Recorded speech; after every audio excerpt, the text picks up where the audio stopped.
Hello and welcome to the TMZ podcast. I'm Charlie Cotton, and today on the podcast, I'm joined by my good friend Eric Colley. How are you, Eric? I'm great. How are you? I'm very good, man. You're the host of Get to the Hook podcast. Right. We got a good one this week, too. How come? A lot of true crime, mysterious deaths and disappearances. True crime meets the... And music, yeah. Wow. There's a lot of musicians died in weird ways. I love it. All right, man. That sounds good. Today on the podcast, we'll be discussing two very different 18-year-olds. Yes. Barron Trump and Violet Affleck, who both had big appearances yesterday. And one of them seems to have political aspirations, and it's not Barron Trump. I don't know about that, maybe. Maybe. We're reaching. They might be a political power couple of the future. Could you imagine the in-laws meeting? Ben Affleck and Jennifer Garner meeting Donald Trump and Melania? Right. Wow. So we'll do that. We'll talk about Kanye. Kanye is, apparently quitting music, he says. Is he? No. But we'll talk about it anyway. Our almost news, we'll talk about Gypsy Rose Blanchard. She's having a baby. She is, and her ex, Ryan, is not the father, obviously. But when did he find out that she was pregnant? Only very recently. We'll find out. Okay, on to our first story. George Stephanopoulos. Stephanopoulos? Stephanopoulos. George Stephanopoulos. There you go. It sounds like that, like a Sesame Street. Snuffleupagus? Yeah. A pedestrian, caught him out in New York City and talked to him about Biden. And this is interesting because George just interviewed Joe Biden a few days ago. And this pedestrian went up to him, camera by his side, his phone by his side. So George didn't know he was being recorded as well. And he gave a very honest answer about Biden's future potential presidency. Let's have a listen. Hey, excuse me. Hey, how you doing? Good. What do you think? Do you think Biden should step down? You talk to him more than anybody else have lately, and you can be honest. Serve 4 more years. You don't think he can serve 4 more years? All right, that's an answer. So if you didn't catch that, George said, I don't think he can serve another 4 years. Yeah, and it's a very honest statement there. Of course, now ABC spokespeople are saying George expressed his own point of view and not the position of ABC News. And George says, earlier today, I responded to a question from a passerby I shouldn't have. Look, George got screwed in this. A little bit, yeah, because it was just a phone down by the person's side. There's no reason to think he was being recorded. Right, and so George was honest, and I guess he'll never be honest again because this is where it gets you. But, I mean, it's a question a lot of people are debating right now. George has his opinion. I think a lot of people probably share George's opinion. But as far as it goes, Biden says he's still running. I don't know what's going to happen there. He says he's staying in.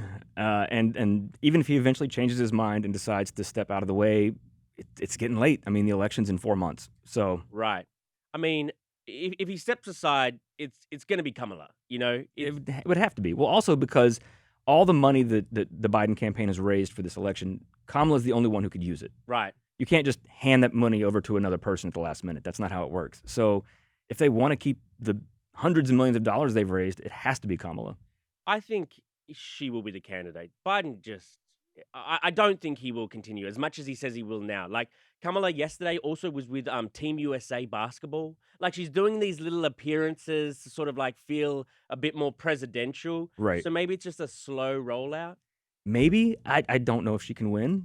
I just, in general, aren't you tired that it's the same 2 people from 4 years ago and it's Trump again from 8 years ago? Like, let's move on as a country from all of these people. I mean, wouldn't that be great? Wouldn't it be great? But we're not gonna. But we're going to be here again somehow in 2028, I imagine. Probably. Speaking of slow rollout, Barron Trump, I think Donald is using him to his advantage in this campaign because we saw him almost for the first time in a video with his dad a week or 2 ago when he was in the golf cart and Donald was talking disparagingly about Biden and Kamala. And now Barron made a surprise appearance on the campaign trail at one of his dad's rallies. Donald got him to stand up. He's 6'7", so you know when he stands up. Where did this kid get his height from? I mean, Donald's, what, like 6'3"? Oh, is he that tall? Yeah, he's pretty tall. And Melania's probably pretty tall as well. Probably. I mean, because she's not, like, tiny compared to Donald. this kid is a little bit of a secret weapon, I think, for Donald, because he's young. He's like a good-looking kid. He's really tall. I think like Donald wants to win young voters. Barron is like a little bit of Well, people are interested in Barron. And Barron is now 18. Yep. He can vote. Yep. So he could maybe try and use Barron to try and because younger voters is where Trump is going to struggle anyway. So if he can try and boost that, You never know. get Barron out there. Trump also challenged Biden to a golf match. He even said he'd give him a 20-stroke lead or handicap. Why is this our politics? I know. But our politics has changed forever now. It's always going to be this now. Kind of, yeah. It's for at least another generation or so. Like, how do you go viral? Yeah. That's it. Like, how do you go viral? And maybe we just see this get worse and worse and worse as more insane, crazy, trolly people run for office. We've already seen a lot of them. And then maybe we'll reach a point 20 years from now where people are like, hey, you know what'd be really wild? If somebody actually just cared about the issues and just wanted to be a politician for the sake of it. Boring. But there's something to be said for boring in politics, I say. True. Okay, on to our next story. Violet Affleck. She's 18. She is choosing advocacy over acting, it appears, because she spoke before the Los Angeles County Board. It was the Board of Supervisors. She is passionate about keeping mask mandates in Los Angeles hospitals. Let's have a listen to some of what she had to say now. Hi, Violet Affleck, Los Angeles resident, first-time voter, I'm 18. I contracted a post-viral condition in 2019. I'm okay now, but I saw firsthand that medicine does not always have answers to the consequences of even minor viruses. The COVID-19 pandemic has thrown that into sharper relief. 1 in 10 infections leads to long COVID, which is a devastating neurological cardiovascular illness. Look, she's a pretty quick talker.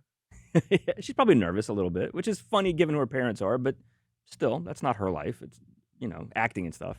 Clearly very passionate. She's wearing a mask in the clip.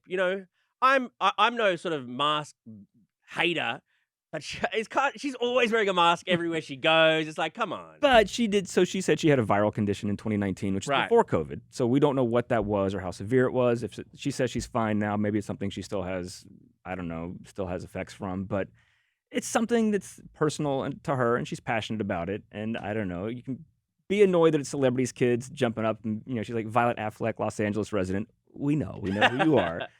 But she's 18. She's concerned. No, I mean, good for her. She's obviously very passionate about the issue. As I say, she wears masks in every paparazzi sort of photo we get of her.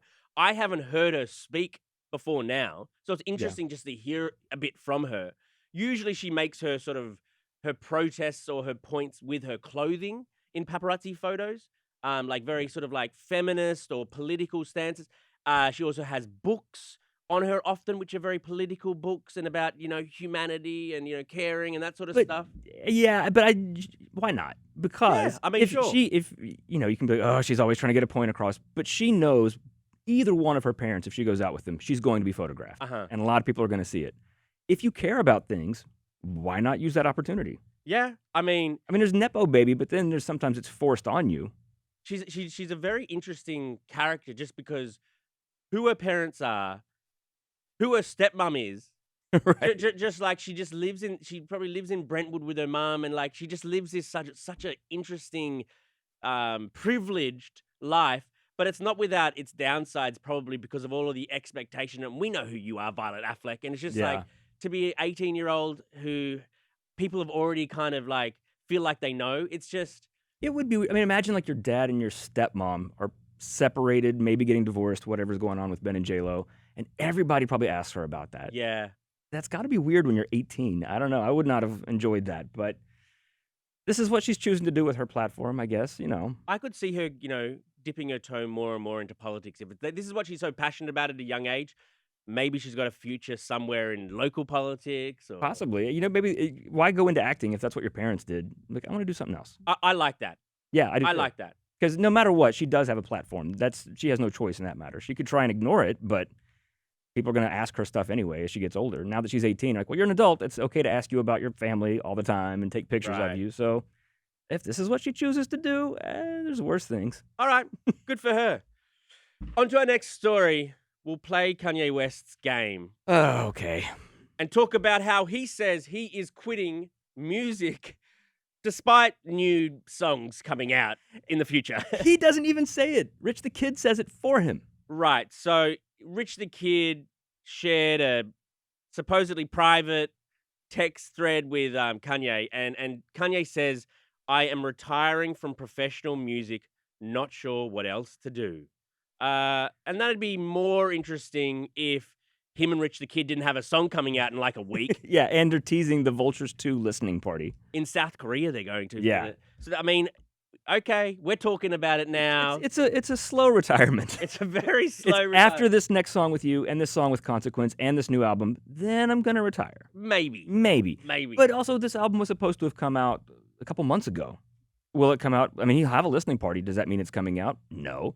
Right. I mean, Kanye's kind of been retired for a while anyway, 'Cause off and on. He has. And Vultures 1, that was a very slow type listening party here. And it's like, dude, where's the album? And then it finally just showed. Even the day it came out, it was like 6 hours or 12 hours late or something. Yeah. Like, it didn't hit at midnight. But it did do quite well, didn't it? Debuted at number 1. The song "Carnival" with Rich the Kid and Consequence was a number 1 hit. Which also, Rich the Kid says, in the text, like, Kanye, you can't retire because we had the biggest cultural stamp of 2024 with the song "Carnival." Like, we're gonna act like Kendrick's Not Like Us just doesn't exist. Right. Like, that is the biggest cultural stamp of the year. Oh, of the decade, maybe. Yeah. I don't think I'm being like exaggerating when I say Not Like Us might be the biggest sort of. I don't think you even have to say rap or hip hop. You have like the biggest just song moment. even to this day. Like, if I'm walking along the street and I hear a car playing the song, I will look over and start almost like bopping along, and you share that experience with. Like, it's just such a big thing. So I don't think Kanye can claim. It's one of those things, like 30 years from now, if they make a movie set in the 2020s and they want to try and get the soundtrack right, they will put that song on. So like, oh, it's the 2020s. Totally. Yeah. Okay, on to our final story, our almost news story. Gypsy Rose Blanchard, the young lady who aided in her mother's murder. Yeah. And went to prison. She's having a baby. She's a mother of herself, by herself, coming up. In January, she's going to have a baby with her husband. Is she husband yet? No. Fiancé? It's her ex-fiancé, Ken.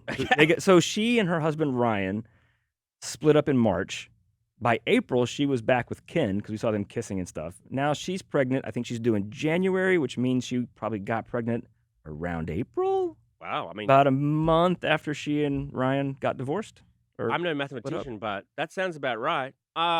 It's interesting, like, you spend a lot of your adult years in prison and you get out and the first thing you do is have a baby. You're comparing having a baby to being in prison? It's just as you're about to have your second? She hasn't lived yet. She hasn't traveled. She hasn't, like, had nights out. Like, having a baby is a beautiful prison in and of itself. Beautiful prison. Please name your new child Beautiful Prison.